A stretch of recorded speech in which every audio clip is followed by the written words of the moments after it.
situasiyalara keçirik. Bilik, taksonomiya, təfəkkürə aid situasiyalar işləyəcəyik sizinlə və bu mövzularda da hər bir müəllimin ixtisasına uyğun fərdi yanaşma edəcəyik. Çünki sizə imtahanda, istər MİQ olsun, sertifikasiya olsun, heç bir fərqi yoxdur. Yəni imtahanda sizə bilikdir, taksonomiyadır, təfəkkürdür, inteqrasiyadır. Bunlara aid situasiyalar hər kəsin öz ixtisasına aid düşür. Misal üçün, tarix müəlliminə riyaziyyatdan düşmür və yaxud da coğrafiya müəlliminə biologiyadan düşmür. Hər kəsin öz ixtisasına uyğun situasiyalar düşəcək. Əvvəlcə, yəni bilik və növlərinin ilk təlimimizdə biz nəzəri cəhətdən öyrənəcəyik. Nədir bilik, növləri hansılardır, onların kateqoriyaları nədir, mənası nədir, anlamı nədir? Birinci öyrənəcəyik, ondan sonra keçəcəyik tətbiqə, yəni situativ suallara. Bilikdir, taksonomiyadır, biz bunlara hərəsinə 2 təlim sərf edirik. Birinci nəzəri cəhətdən öyrənirik, çünki biz məzmunu nəzəri cəhətdən öyrənməsək, bizim üçün tətbiqdə problem olacaq. Biz situasiyaları tətbiq edə bilməyəcəyik.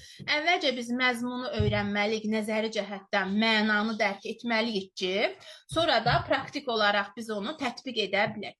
Deməli, bilik və növlərində bilik və növləri nədir? Ümumiyyətlə, bilik və fəaliyyət hara daxildir? Bilik və fəaliyyət məzmun standartına daxildir.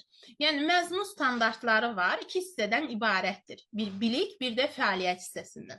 Bəs məzmun standartı nədir? Məzmun standartı siz uşaqlara tapşırıqlar ki verirsiniz, məsələn, testlər hazırlayırsınız, summativlər keçirirsiniz. Bax, orada siz məzmun standartından istifadə edirsiniz. Yəni, müxtəlif növ tapşırıqlardan istifadə edirik. Elə situasiyalarda gedib o tapşırıqlar üzərində dayanır. Başlayaq biliyin növlərindən. Biliyin ümumiyyətlə 4 növü var. Faktolojidir, konseptualdır, proseduraldır, bir də metakognitivdir. Faktolojiya biz deklarativ də deyə bilərik. Faktoloji deklarativ nədir, konseptual nədir? Yenə də deyirəm, bax, birinci nəzəri cəhətdən diqqətlə oxuyub öyrənəcəyik, sonra keçəcəyik tətbiqinə. Faktoloji deklarativ nədir? Yəni biz, bax, hal-hazırda mən sizə nə edirəm? Bax, biliyin növləri haqqında faktiki məlumatlar ötürürəm. Bilik nədir, növləri nədir, neçə növ var? Biliyin 4 növ varsa, mən deyəcəm 4 növ var, 5 növ varsa, deyəcəm 5 növ var. Biz burada özümüzdə heç bir şey əlavə etmirik. Yəni, biliyin neçə növü varsa, konkret olaraq biz də sizə onu deyirik. Yəni, faktiki çatdırırıq. Və faktoloji bilik özü də odur ki, yəni, verilən məlumatı necədirsə, elə də ötürürük. Faktiki olaraq ötürürük. Heç bir dəyişiklik etmədən faktiki olaraq ötürürük.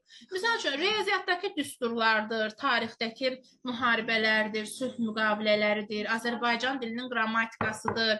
Bunlar hamısı nədir? Bunlar hamısı faktiki biliklərdir. Necədirsə biz elə ötürürük. Və hər bir biliyin növünün kateqoriyaları var.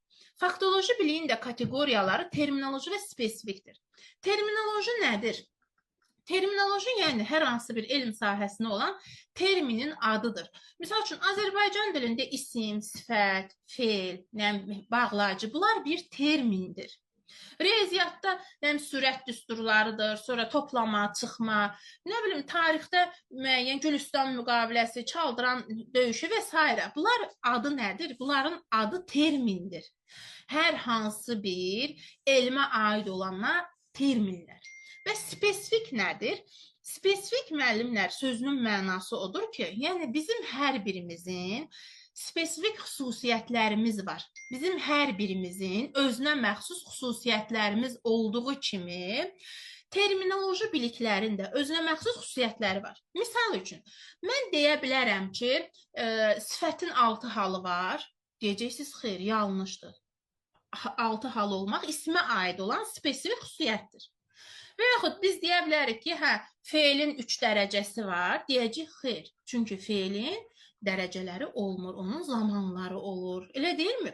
Yəni, hər bir terminə aid olan xüsusiyyətlər, hər bir terminə aid olan informasiyalar nə hesab olunur? Spesifik bilik hesab olunur. Yaxşımı? Misal üçün, deyirik, Çaldıran döyüşü bir termindir. Kimlər arasında olub, nə zaman imzalanıb? Ona aid olan xüsusiyyətlər, ona aid olan informasiyalar nə olur? Olacaq spesifik bilik. Yaxşımı? Bax, bu faktoloji biliyimiz. Daha sonra keçək növbəti biliyə, konseptual biliyə. Mən deyərdim imtahanda ən çox 90% suallar konseptuala aid düşür. Konseptual bilik faktoloji biliyin daha da dərinləşmiş versiyasıdır. Və faktoloji bilik əsaslanır əzbərçiliyə, yaddaşa, hafizəyə. Mən əzbərlədim, qaydaları, qanunları əzbərlədim, yadımda saxladım, çatdırdım. Bu faktikidir. Konseptual bilik isə həmən o əzbərlədiyim qayda, qanunları mən anladımmı? Mən dərk etdimmi? Mən başa düşdümmü? Mən o qayda və qanunları bir-birindən fərqləndirə bilirəmmi? Ayırıb seçə bilirəmmi? Ümləşdirə bilirəmmi? Hə, bax, artıq bunu bilirəmsə, deməli anlamışam. Və o qayda qanunlara nümunələr gətirə bilirəmmi? Deməli, anlamışamsa konseptual biliyim var. Yəni, o öyrəndiyim hər hansı bir terminləri, faktiki bilikləri təsnif edə bilirəmsə, kateqoriya ayıra bilirəmsə, deməli, mənim konseptualım var. Və konseptual biliyin də kateqoriyaları nələrdir? Təsnifat və kateqoriyalar, prinsip və ümləşdirmələr, nəzəriyyə, model və strukturlardır. Bunlar konseptual biliyin kateqoriyalarıdır. Yəni, tutaq ki, bax, bayaq dedik ki, ismin 6 halı var. Konseptual bilikdə deyirik ki, şagird ismin hallarını fərqləndirir. Məsələn, desəm ki, şagird bilir ki, ismin 6 halı var. Bu olacaq faktiki bilik. Amma desəm ki, o ismin 6 halını fərqləndirir. İsmin 6 halına nümunələr gətirir. Hə, burada artıq nə olacaq?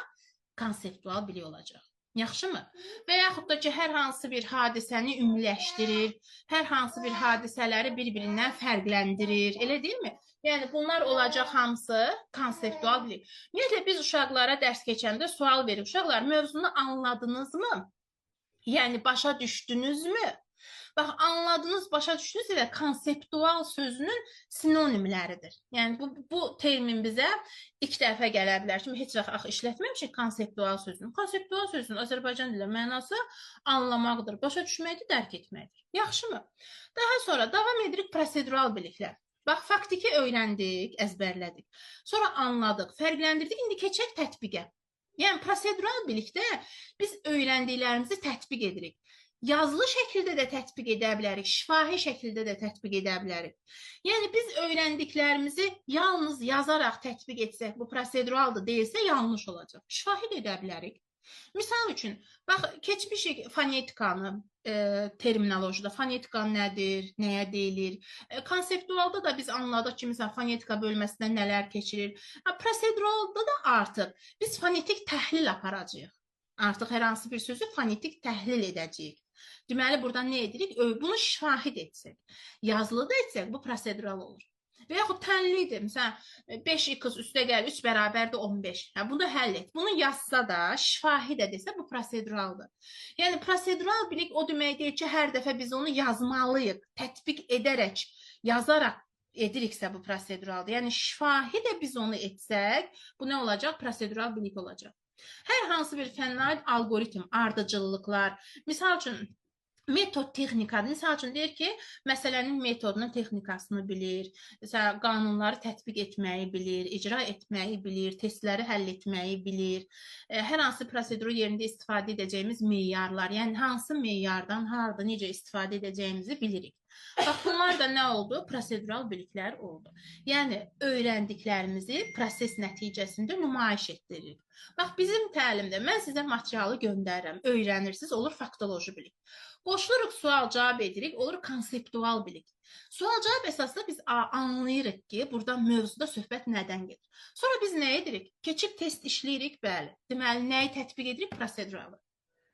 Deməli, öyrəndiyimizi testlər üzərində tətbiq edirik. Olur nə? Prosedural bilik. Bir növ nümayiş etdirilmiş olur. Sonunda gəlir metakognitiv bilik. Metakognitiv biliyi adətən yanlış izah edirlər və metakognitiv biliyi müəllimlərin 90%-i konseptual bilik ilə qarışdırırlar.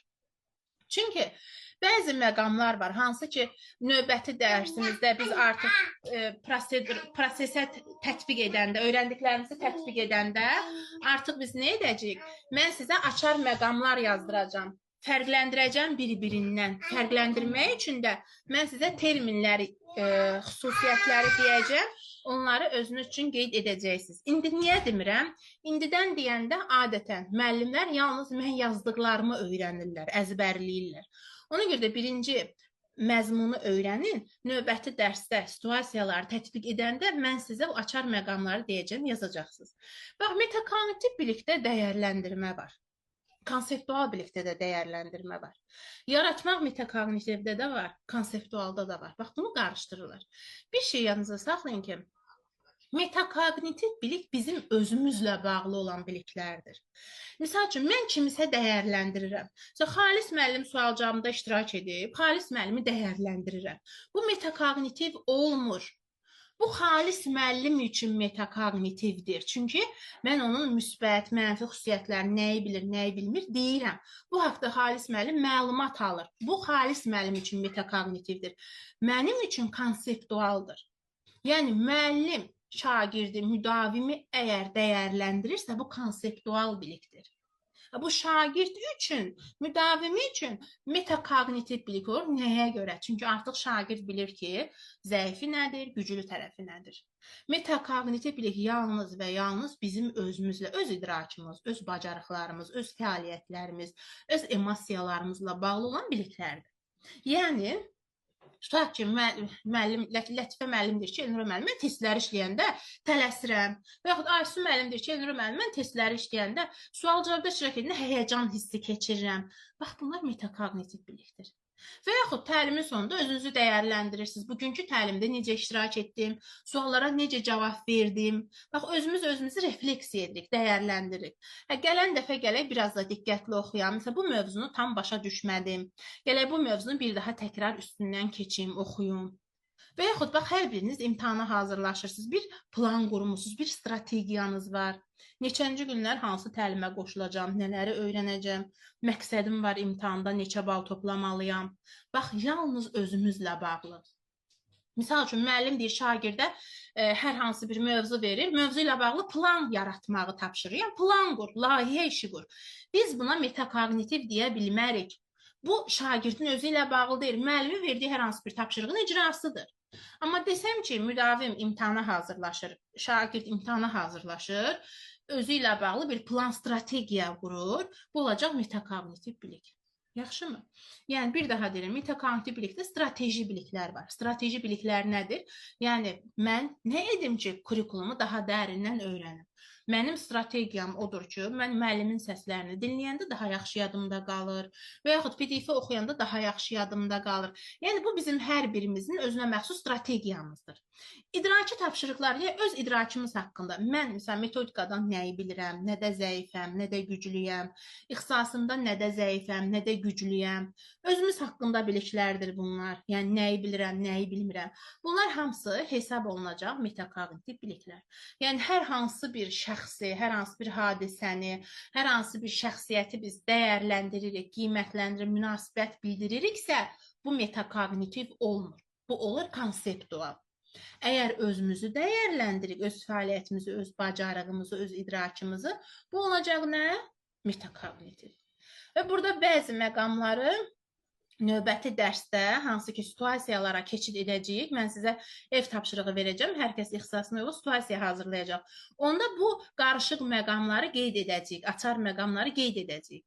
Amma hələ ki, heç bir situasiya vermirəm evə, hələ ki, yalnız göndərəcəyimiz materialı öyrənirsiniz.